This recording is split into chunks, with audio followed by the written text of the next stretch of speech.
Imagine you have been blind your entire life, not because your eyes do not work, but because the colors you cannot see simply do not exist in your world. Now imagine a creature so small it fits in your hand. And it sees a reality so vast, so layered, so impossibly rich, that human science still cannot explain what its brain actually does with all that information. That creature is real. It lives right now, somewhere beneath the warm blue waters of the Pacific Ocean, looking at a world you and I will never access. Not because we are not smart enough, but because we are not built for it. Welcome to Wild World Explorer, the channel where we go beyond the surface of the natural world and find the stories that genuinely shake you. Today we are talking about the mantis shrimp, the creature that sees a reality you never will. Now before you scroll past thinking this is just a colorful little seafood dish, stop. This animal has 16 types of color receptors in its eyes. 16, you have 3, your dog has 2. The mantis shrimp has 16, and here is the part that keeps neurologists up at night. Scientists still do not fully understand what it actually sees. They can measure the receptors, they can run the tests, but they cannot get inside that tiny armored head and experience what the mantis shrimp experiences. And that gap, that unknown space between measurement and experience, that is the real mystery here. Its official scientific name is Odontodactylus scylaris, though the full order it belongs to is called Stomatopoda. The name Stomatopoda comes from ancient Greek, meaning mouth and foot, a nod to the way this creature uses its front limbs for everything from digging to killing to sensing the world around it. People often call it the mantis shrimp because its front claws fold and strike like a praying mantis. Others call it the peacock mantis shrimp because its body looks like someone took every color in existence and decided more was better. But both names, mantis and shrimp, are a little misleading. This is not your ordinary shrimp. It is something older, something stranger, something that evolution has been quietly perfecting for over 400 million years. And by the end of this video, you will understand exactly why scientists are both fascinated and deeply unsettled by what this creature might actually be experiencing. Every single second of its life, so we know what it is called, but where does it actually fit in the living world? That is where things get genuinely interesting. Most people hear the word shrimp and immediately picture the pale pink curled things sitting on a plate next to a lemon wedge. And when they hear mantis, they think of that tall green insect swaying on a leaf somewhere in the garden. The mantis shrimp is neither of those things. It just borrowed the names because humans needed something familiar to hold on to. Scientifically, the mantis shrimp belongs to the order Stomatopoda. That places it inside the class Malacostraca, which is a large and ancient group of crustaceans. Think crabs, lobsters, krill, they are all distant cousins. But the mantis shrimp is the strange one at the family reunion, the one nobody quite understands but everyone quietly respects. Within Stomatopoda, scientists have identified over 500 different species. 500, each one slightly different in size, color, behavior, and the way it hunts. Some are spearers, using sharp pointed claws to stab soft-bodied prey like fish and worms. Others are smashers, using thick club, like appendages to crack open hard shells with terrifying force. Odontodactylus scylaris, our main subject today, is a smasher, and a very powerful one at that. Now here is something that puts this creature in a completely different category from almost everything else alive. The order Stomatopoda has existed for over 400 million years, to give you a sense of how long that is. Dinosaurs only appeared around 230 million years ago. The mantis shrimp's ancestors were already ancient by the time the first dinosaur took its first breath.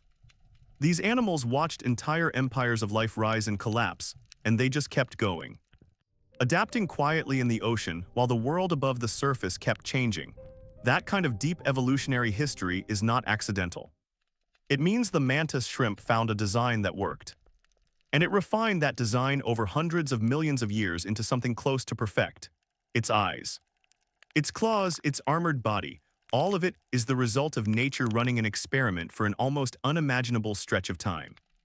And that experiment produced something the rest of the animal kingdom simply does not have a comparison for. Something that does not belong to any familiar category, which brings us to where it actually lives. And why the ocean it calls home suits it so perfectly. So where does this ancient, perfectly engineered creature actually live? Not somewhere dramatic and hard to reach, somewhere warm, shallow, and surprisingly close to shore. The mantis shrimp calls the tropical and subtropical waters of the Indo-Pacific region home. That stretches from the eastern coast of Africa all the way across the Indian Ocean, through the coral rich waters of Southeast Asia and out into the vast blue of the Pacific, if you have ever stood on a beach in Thailand, the Philippines, Hawaii, or northern Australia and looked out at that clear warm water. There is a very real chance a mantis shrimp was sitting somewhere beneath the surface, watching the light move. It prefers shallow water, usually between 1 meter and 30 meters deep, deep enough to have structure and shelter. Shallow enough to have plenty of light, and that detail about light is important. Because this is an animal whose entire existence is built around seeing, coral reefs are its favorite address.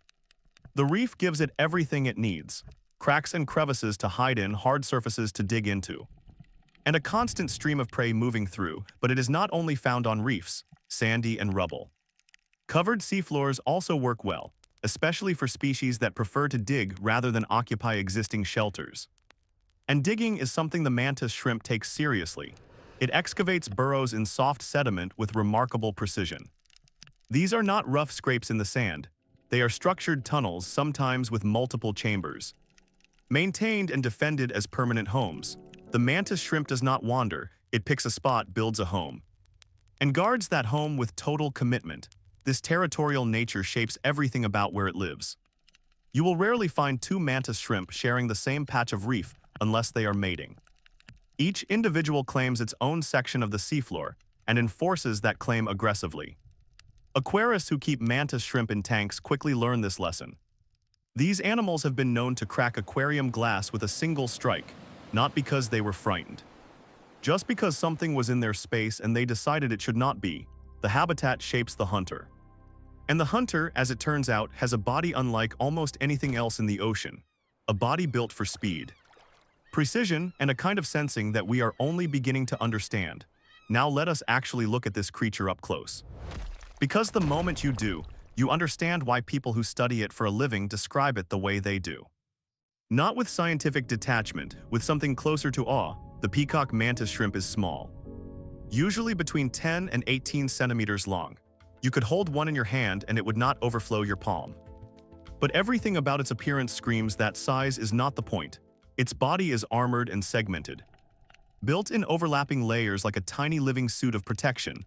The colors are extraordinary: bright orange, deep green, electric blue, vivid red, all distributed across its body in patterns that look almost deliberate, almost artistic. People see photos and assume they have been edited. They have not. This is just what the animal looks like on an ordinary Tuesday afternoon on the reef. But the feature that changes everything is the eyes. The mantis shrimp has compound eyes, one on each side of its head, mounted on short movable stalks. Each eye can move independently, so while one eye is watching something above, the other can be tracking something to the side. The two eyes do not need to work together the way ours do. Each one operates almost like a complete visual system on its own. And inside each of those eyes are 16 types of photoreceptors. To compare, humans have 3 types. Those 3 let us see the full rainbow of colors we know and love. The mantis shrimp has 16. That means it can potentially detect colors in ranges we do not even have names for. Ultraviolet light, infrared light, ranges of the spectrum that are simply invisible to us, but the truly mind bending part is not just the number of receptors, it is what the mantis shrimp does with them. Scientists have discovered that, unlike humans, who blend color signals in the brain to create the colors we perceive, the mantis shrimp may process each color channel separately and in parallel. It might not mix colors the way we do. It might simply recognize them instantly, like reading labels on a shelf rather than mixing paint. What that experience actually feels like from the inside, nobody knows. And then there are the claws. The dactyl clubs of a smasher mantis shrimp can accelerate faster than a bullet fired from a gun. The strike lasts less than 0.003 of a second. The force it generates is powerful enough to shatter crab shells, crack aquarium glass, and create a flash of light from the sheer pressure of the impact. A body built to see everything and to destroy anything in its way. A body that powerful and a mind that complex raises a natural question. How does an animal like this actually behave with others of its kind? The answer is both simpler and stranger than you might expect. The mantis shrimp is fundamentally a solitary creature. It does not school, it does not form groups. It does not cooperate with neighbors on the reef. Each individual lives alone in its burrow, hunts alone, and defends its territory alone. In the world of the mantis shrimp, other mantis shrimp are mostly rivals. Not companions, territory disputes are serious business when two mantis shrimp meet at a contested border. They do not always strike immediately. Instead, they perform a ritualized display. They spread their body wide, fan out their appendages, and present the bright color patterns on the underside of their body directly toward the opponent. It looks almost like a showdown, two small armored creatures facing each other, showing off, the one who blinks first. The one whose display is less impressive usually retreats, but here is where it gets genuinely fascinating. That display is not just about color. Scientists have discovered that the mantis shrimp communicates using polarized light. This is light that vibrates in a specific direction, and most animals on Earth, including humans, cannot detect it at all.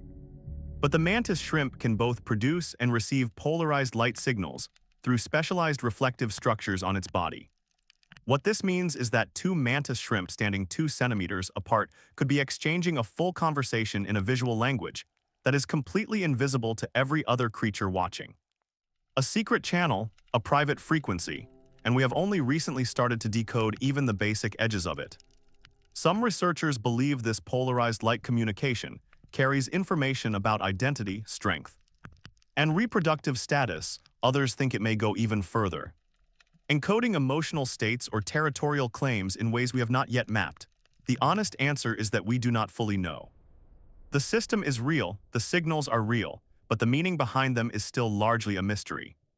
What we do know is that despite all this fierce independence, there are moments when the mantis shrimp chooses closeness. And those moments turn out to be some of the most unexpected and most moving things this creature does. Those moments of closeness happen during mating. And what the mantis shrimp does in its reproductive life is something that genuinely surprises people when they first hear it.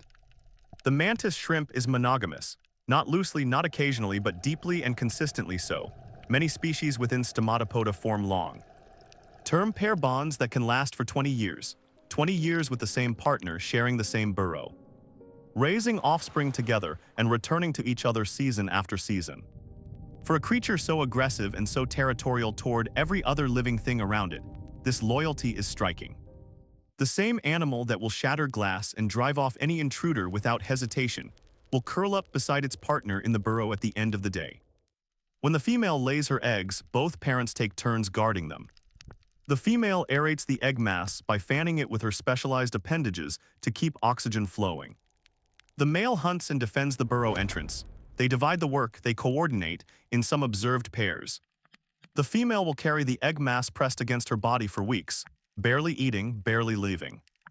Until the eggs hatch, the larvae that emerge are transparent and fragile. They drift up into open water as part of the plankton for several weeks, completely unprotected, at the mercy of currents and predators. Most do not survive. The ocean takes the vast majority. Only a small number will settle back down to the reef, find a crack to call home, and begin the long process of growing into the armored color, seeing hunter its parents were. And here is where survival becomes its harshest chapter. The mantis shrimp must molt as it grows. It sheds its hard outer shell periodically to allow its body to expand, for the brief window after molting. Before the new shell hardens, this powerful, aggressive predator is completely soft and vulnerable. All that force, all that speed, temporarily useless. During those hours it hides as deeply as possible and goes completely still. Any predator that finds it in that state faces no resistance at all. It is one of nature's quiet ironies. The most dangerous small animal on the reef, reduced to complete helplessness, on a schedule it cannot control. For its entire life, and yet it survives, over and over across hundreds of millions of years. Which makes what humans have believed about it, and what science still cannot explain about it, all the more remarkable. For as long as coastal communities have fished the warm waters of the Indo-Pacific, the mantis shrimp has appeared in their stories. Not always by its scientific name, but always with a sense that this creature was something different. Something that did not quite belong to the ordinary world. Fishermen in parts of Southeast Asia gave it names that translated roughly to ghost of the reef or the angry spirit. Not because it was dangerous to them directly. though its strike could certainly draw blood on an unwary hand reaching into a net. But because of the way it looked at you, those independent, swiveling eyes, each one tracking separately, gave the impression of an animal that was watching from two directions at once, watching in a way that felt knowing. Deliberate, like it was seeing something about you that you could not see about yourself, in some Japanese coastal traditions. The mantis shrimp was considered a creature of dual nature, a symbol of ferocity paired with unexpected tenderness. The image of this armored, violent animal guarding its eggs with such devotion made it a folk emblem of protective love. People who wanted to invoke the protection of a fierce but devoted guardian would sometimes use the image of the mantis shrimp in household symbols. But beyond the folklore, the scientific mysteries are arguably stranger than any legend. One of the most debated questions among researchers today is whether the mantis shrimp actually uses all 16 of its photoreceptor types to see color in the way we understand seeing. A landmark study published in the early 2010s suggested something deeply counterintuitive. The mantis shrimp in the experiment performed worse than expected at distinguishing between closely similar colors. Much worse than a human would. This led some scientists to propose that the mantis shrimp does not process color richly at all. Instead, it may use its receptors like a rapid identification system, instantly categorizing what it sees rather than experiencing a rich visual canvas. If that theory is correct, then the mantis shrimp does not see more beauty than we do. It sees differently, it sees faster. It skips the experience and goes straight to the conclusion, but other researchers reject that interpretation entirely. They argue the behavioral tests were too simplified, that we were asking the mantis shrimp the wrong questions, and that its visual experience may be so fundamentally unlike ours that our tests are simply not designed to capture it. The debate has not been resolved, and sitting underneath it, quiet and persistent, is the deeper question that nobody yet knows how to answer. That deeper question, the one about what it actually feels like to be the mantis shrimp, connects directly to something we are only now beginning to take seriously. The idea that consciousness and experience might come in forms so different from our own that we lack the tools to even recognize them. Let alone measure them. The mantis shrimp is not endangered. Right now, it is listed as a species of least concern. Its populations across the Indo-Pacific are stable. It is resilient, adaptable, and has survived conditions that wiped out far larger and more complex animals. On paper, it is doing fine. But the reef it lives on is not doing fine. Coral bleaching driven by rising ocean temperatures has already destroyed significant portions of the reef systems that the mantis shrimp calls home. When the reef degrades, the complex structure of cracks, crevices, and rocky surfaces that this animal depends on for shelter and territory disappears with it. The mantis shrimp does not wander. It cannot simply relocate to another ocean. It needs that specific type of shallow, structured, light, rich environment to survive, and that environment is shrinking. There is also the pressure of collection for the aquarium trade. Because this animal is so visually spectacular, so dramatic in its colors and behavior, it is prized by collectors. Taken from the wild in numbers that, while not catastrophic yet, add quiet pressure to populations that are already contending with habitat loss. So what do we lose if we lose the mantis shrimp? We lose a 400-million-year-old experiment. We lose 16 channels of color experience that we have not yet decoded. We lose a private visual language carried in polarized light. We lose a living argument that reality is far larger than what any single pair of eyes can contain. And maybe that is the lesson this creature leaves us with. Not a dramatic one, just a quiet, persistent one. The world is not built to the scale of human perception. There are dimensions of experience all around us. Right now, in warm, shallow water in a small armored body that we have no access to and no language for. That is not a comfortable thought, but it is an honest one. The mantis shrimp does not need us to understand it. It has been here far longer than we have. The question is whether we will be careful enough to make sure it stays. Thank you for watching this episode of Wild World Explorer. If this story made you see the ocean a little differently, please give the video a like and subscribe to the channel. There are many more creatures out there carrying mysteries we have not yet asked the right questions about, and we will find them one by one together.